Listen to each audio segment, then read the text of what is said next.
Calgary is a city known for many things. It's known for its Stampede, that world-famous rodeo.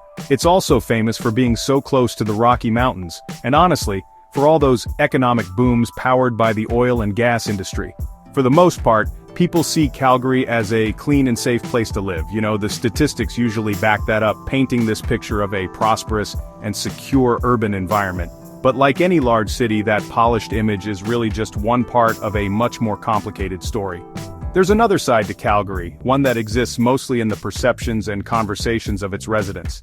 This other side is what folks might call the sketchy side. It's not some official name you'll spot on a city map. Instead, it's a label that spreads through word of mouth, almost like a social epidemic of reputation. One person tells another about a neighborhood, and before you know it, that idea sticks. It becomes a sort of social fact, even if it doesn't line up perfectly with reality. These reputations are seriously powerful. They can influence where people decide to live, where they shop, and even which streets they avoid after dark. The idea of a bad neighborhood can end up being a self-fulfilling prophecy, shaping the very fabric of the city. The key to understanding this whole phenomenon really lies in the small details. It's the little things that create these strong perceptions. A broken window that doesn't get fixed, graffiti on a bus shelter, or maybe a group of people just hanging out on a corner. Social scientists call these signals of disorder. They send a message that, hey, maybe the rules are a bit different here. Now, these signals aren't necessarily signs of serious crime, but they're incredibly effective at shaping how we feel about a place. They're kind of the tipping point that can nudge a neighborhood's reputation from safe to sketchy in people's minds. So, when we talk about Calgary's safety, we're actually talking about two different things. We're talking about the official crime statistics, the numbers and charts the police department puts out. But we're also talking about this powerful, unwritten map of perception. This map is drawn by stories, by experiences, and by all those subtle cues we pick up from our environment. To really understand Calgary, we have to look at both maps. We need to explore the data, sure, but we also need to listen to the voices of the people who live here and try to understand how their perceptions have been formed. In Calgary, the map of perception has a pretty clear dividing line. That line is Deerfoot Trail, which is this major north-south freeway. To the west of it, you'll find a lot of the city's newer, more affluent communities. We're talking neighborhoods with sprawling homes, pristine parks, and a reputation for quiet suburban life. To the east, though, the story can be quite different. The eastern part of the city is older, built in a different era and for a different population. This geographical split has turned into a powerful social and psychological divide, making it feel like there are two distinct cities within one. The reputation of West Calgary is built on this idea of stability and prosperity. People link it with good schools, low crime rates, and high property values, and that's not entirely made up. There are plenty of stats that support it. But it's also something that grows out of social consensus. When enough people believe the West is the good side, it attracts more investment and more families looking for that ideal. That creates a feedback loop. The reputation draws in resources, and the resources just keep reinforcing the reputation. It's a classic example of how a small initial advantage can snowball into something much bigger and widely accepted over time. On the flip side, East Calgary has long carried the weight of a different kind of reputation. Neighborhoods east of the Deerfoot are often labeled as rougher or less desirable. This perception is rooted in history.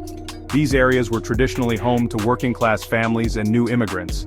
They have older infrastructure and a higher density of low-income housing. Over the years, that's led to a narrative that links the East with social problems like poverty and crime. This narrative is really sticking around even when communities start to change and improve, and it shapes how both insiders and outsiders see these areas. This east-west dynamic is a huge factor in how Calgary works. It's not just about geography, it's about how information and influence flow.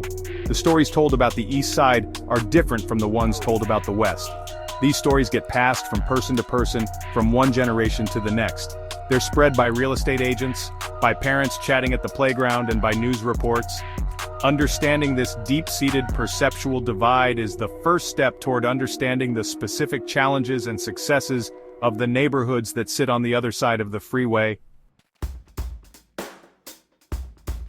Let's look at some specific examples. Forest Lawn is probably the most famous of Calgary's so-called sketchy neighborhoods.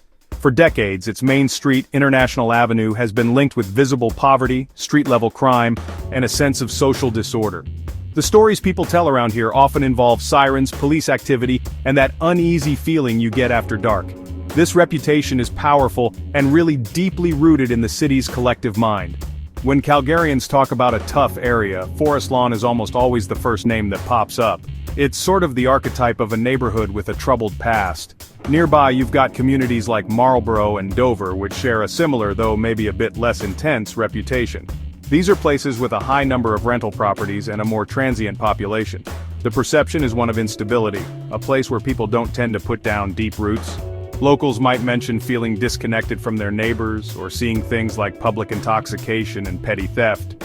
These small, everyday observations pile up. They create this shared understanding that these are places where you need to be a bit more careful, where the unspoken rules of social conduct feel different than in the suburbs out west. But, these perceptions don't tell the whole story. They're just a snapshot of a moment in time, and they miss the crucial element of change. Inside these neighborhoods, there are folks working hard to rewrite the narrative. These are the connectors, the people who seem to know everyone and bridge different social circles. They're the longtime residents, the small business owners, the community association volunteers. They're the ones organizing street festivals, starting neighborhood watch programs, and pushing for better city services. They're the catalysts for transformation. These connectors get that changing a neighborhood starts with changing the small things first. It's about painting a mural over graffiti, organizing a community garden in an empty lot, or hosting a multicultural food festival right on the main street. Every one of these actions sends a new signal. It says, hey, people care about this place. It says the community is organized and engaged. These little acts of defiance against the old reputation start to add up. They begin to create a new narrative, one of resilience and pride, that slowly chips away at those long-held perceptions of decline. The story of Calgary's neighborhoods is really a story of evolution. It shows that a reputation, no matter how deeply rooted, is never permanent. Forest Lawn's International Avenue is a perfect example. The area has seen a ton of investment in recent years. The city's focused on making the streetscape better, more walkable, and inviting. The local business revitalization zone has been hard at work promoting the area's incredible diversity of restaurants and shops, turning it into a bit of a culinary destination. All these efforts are a direct challenge to the old narrative, creating new reasons for people from all over the city to visit. But this process of change is tough, and it's definitely not a straight line. It takes a few key ingredients. You need the mavens, the folks who really understand the community's needs. You need the connectors, who spread new ideas and bring people together. And you need the salesmen, those charismatic leaders who can convince outsiders that the neighborhood is worth a second look. When these three types of people work together, they can push a community toward a tipping point. That's the moment when positive changes become self-sustaining and the new, better reputation finally starts to stick. What we learn from Calgary is that no city is perfect. Every urban center has its contrasts, its areas of wealth, and its pockets of poverty. The labels we use, like good or sketchy, are often just oversimplifications. They hide the complex realities of community life and the tireless work of people trying to make their neighborhoods better. The real story is in the transition, in the journey from a place defined by its problems to a place defined by its potential. That's where the most interesting and hopeful urban dynamics are found. In the end, a city's health isn't measured by the absence of problems but by its ability to solve them. Calgary really shows this well. Sure, some areas still face challenges, but the presence of engaged communities and dedicated individuals shows a city that's anything but static. The conversations are changing, perceptions are slowly shifting. The tipping point for a lot of these neighborhoods might be closer than we think, proving that even the most stubborn reputations can be transformed by the persistent power of community effort and a new, more compelling story.